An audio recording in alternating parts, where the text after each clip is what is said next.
Hello everyone. तो आज हम लोग फिजिक्स का जो पहला चैप्टर था उसका हम हाफ पार्ट मतलब इलेक्ट्रिक फील्ड यानी विद्युत क्षेत्र का आधा पार्ट हम लोग निपटा चुके हैं, पूरा कंप्लीट कर चुके हैं। ठीक है, उसके बाद जो आधा पार्ट बचा है वो है आपका विद्युत फ्लक्स का, विद्युत फ्लक्स और गॉस के theorem, electric flux and Gauss's theorem. आज हम लोग इसके फार्मूले और इसके न्यूमेरिकल शुरू करेंगे। ठीक है, तो सबसे पहला सवाल ये है सर विद्युत फ्लक्स क्या है, और फिर उसके बाद गॉस के थ्योरम क्या है, और उसके बाद हम लोग गॉस की एप्लीकेशन पढ़ेंगे। गॉस का जो फार्मूला है वो कहाँ कहाँ हमारा लग रहा है। ठीक है, तो सबसे पहला है हमारा विद्युत फ्लक्स, इलेक्ट्रिक फ्लक्स क्या है इसे समझते हैं। ठीक है, उससे पहले आप लोगों को एक बात पता होना चाहिए कि जो पॉजिटिव चार्ज होता है उसके अंदर से रेज बाहर जाती है। इन रेस को क्या कहते हैं हम लोग, इलेक्ट्रिक लाइन्स ऑफ फोर्स, विद्युत बल रेखाएं। ठीक है, और माइनस में एंट्री करती हैं। ठीक, तो पहला पॉइंट, प्लस से विद्युत बल रेखाएं बाहर जाती हैं और माइनस में बाहर से अंदर एंट्री करती है। ठीक है, विद्युत बल रेखाएं, इलेक्ट्रिक लाइन्स ऑफ फोर्स।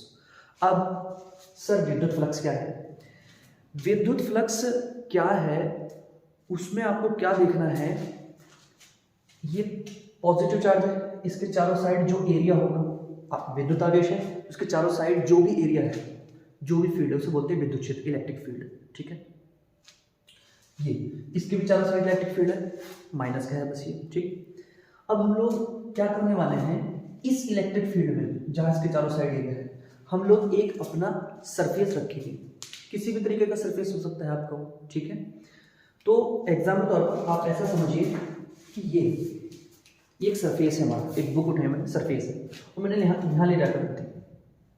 अब इस सरफेस से कितनी लाइनें गुजर रही हैं, अब इस सरफेस से कितनी लाइनें गुजर रही हैं मैं आपको बताता हूँ। मान लीजिए ये अभी मैंने एक बुक रखी, ठीक, और इससे लाइनें गुजरी है,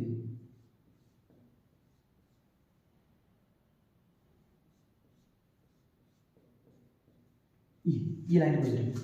ठीक है, नॉर्मली डेफिनेशन में रखा है कि if we placed a surface in electric field then the total number of electric lines of force through normally of this surface, इस सरफेस से लंबवत परपेंडिकुलर गुजरने वाली इलेक्ट्रिक लाइन्स ऑफ फोर्स जो है वो क्या कहलाती है, हमारी विद्युत फ्लक्स कहलाता है। ये हमारा किताब है, ये जो लाइनें गुजर रही है परपेंडिकुलर 90 डिग्री बनाते हुए, ये ये ये इससे कितनी रेखाएं गुजर रही हैं 90 डिग्री बनाते हुए। ठीक है, उन रेखाओं की संख्या को काउंट कर लीजिए, वो जितनी भी है, 1 है, 2 है, 3 है, 4 है, 5 है, उसे बोलते हैं हम लोग इलेक्ट्रिक फ्लक्स, विद्युत flux.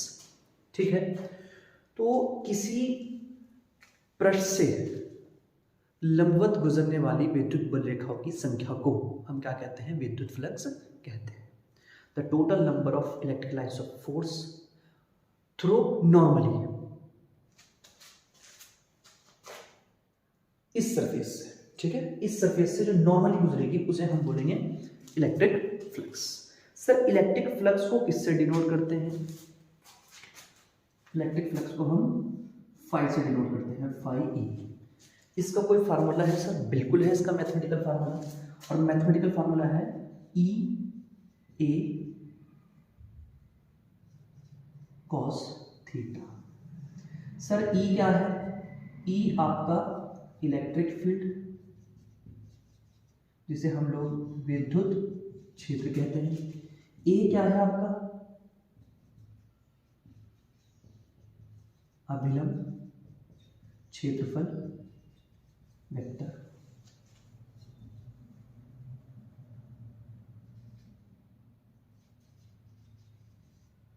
Normal area vector. Sir ये थीटा क्या है, थीटा ई विद्युत क्षेत्र किधर जा रहा है और ए, उन दोनों के बीच का एंगल है थीटा। ई तथा ए के बीच कोण, angle between E and A. Sir ये थीटा कैसे पता लगेगा? मेन काम आपका यही है कि सर ये थीटा कैसे पता लगे हम लोग। ए बताइए, ए क्या है, ई क्या है ये बताइए, ठीक है? पहले आप इसे नोट करिए फिर बताते हैं हम लोग। चलिए, तो अब हम लोग थीटा के बारे में बात करते हैं। थीटा बहुत कंफ्यूज करता है बच्चे को।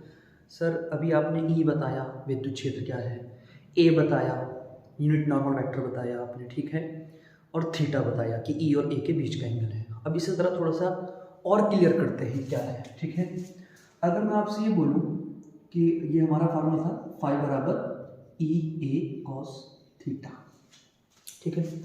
ई का मतलब क्या? अभी लाइन जा रही है ना, उन लाइनों की जो डायरेक्शन है वही किसकी डायरेक्शन है? ई की डायरेक्शन है। सर ए की डायरेक्शन क्या है? क्योंकि आपने बोला यूनिट नॉर्मल वेक्टर, ठीक है? Normal vector, sorry normal vector बोला, ठीक है? नॉर्मल वेक्टर मतलब क्या है, जरा समझिए। मैंने एक बुक ली, ये बुक, ये सरफेस है, ये ऐसा, ये सरफेस है इसका, इसके ऊपर जो 90 डिग्री है वो ये है ना। अब इस बुक को ऐसा कर दीजिए, ये, ठीक है? तो इस बुक के जो परपेंडिकुलर जाएगा वो कौन है? हमारा ए। वो डायरेक्शन किसकी देगा? ए की देगा, ठीक है? अब जैसे ये बुक रखी मैंने, इलेक्ट्रिक फील्ड ऐसे जा रहा है आपका, ये गया, ये गया, ये इलेक्ट्रिक फील्ड, ये ई है, जितनी भी लाइनें जा रही हैं ये सब क्या है तुम्हारा? ई। सर ए की डायरेक्शन बताइए, ए की डायरेक्शन कैसे निकालते हैं? तो ए की डायरेक्शन देखिए, मैं अलग कलर के मार्कर यूज करता हूँ, ठीक है? ये जो भी बुक है उस बुक के परपेंडिकुलर जो जाएगा ये रहा, ये किसकी डायरेक्शन है? ए की डायरेक्शन है। अब आपको सोचो, ई और ए दोनों सेम डायरेक्शन में है, यानी दोनों एक दूसरे के पैरेलल है, समांतर है दोनों एक दूसरे के, तो इनके बीच एंगल कितना है आपका? 0। सही। चलिए, अगर बाई चांस ऐसा होने लग जाए, किस टाइप से, जरा देखिए,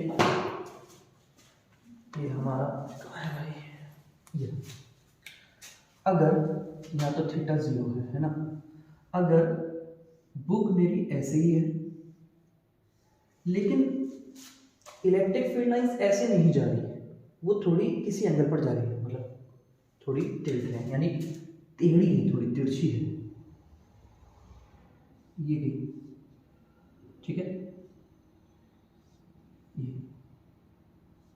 ये अब आप खुद सोचिए कि सर ये तो किताब लिखी थी लेकिन लाइनें कैसे जा रही हैं? लाइनें जा रही हैं ऐसे, थोड़ी तिरछी। ए कभी नहीं बदलेगा। ए क्या है? ये जो भी बुक है उस पर क्या डालना आपको? 90 डिग्री। तो बुक तो ये है 90 डिग्री ये रहेगा आपका,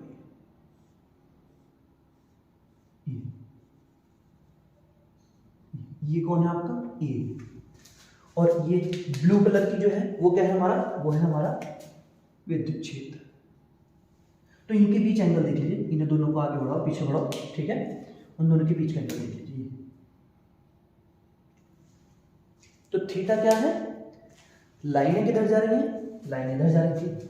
इस बुक पर, बुक हो या कोई सा सरफेस हो, उस पर 90 डिग्री डालिए, उस पर 90 डिग्री, ये गया, उन दोनों के बीच का एंगल कितना बैठा आपका? थीटा। तो ये थीटा किसके बीच एंगल है? विद्युत क्षेत्र और ये क्या था वेक्टर है? नॉर्मल वेक्टर, अभिलंब सदिश, ये इस टाइप 90 डिग्री बनाना है सरफेस से, तो ये थीटा है आपका।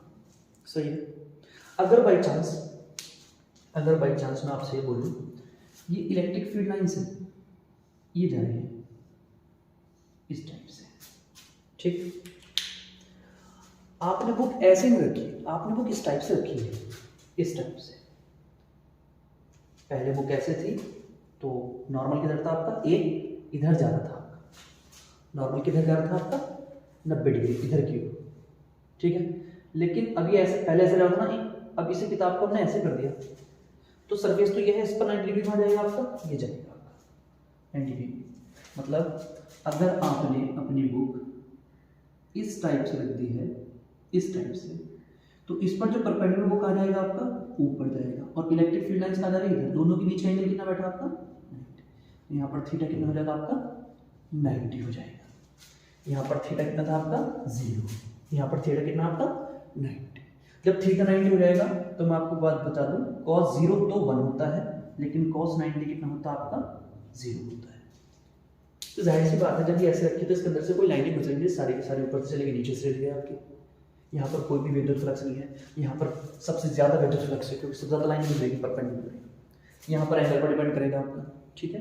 तो ये आपका एंगल की बात थी। आपको क्या करना है, जो भी सरफेस हो उस पर 90 डिग्री डालना है, वो ए हो गया।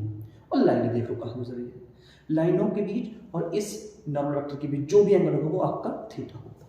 मैंने हर डायग्राम बताया, ब्लैक वाला ब्लैक वाला ब्लैक वाला, ब्लू वालों को मैंने ई कह दिया, ठीक है भाई, इसे नोट करिए।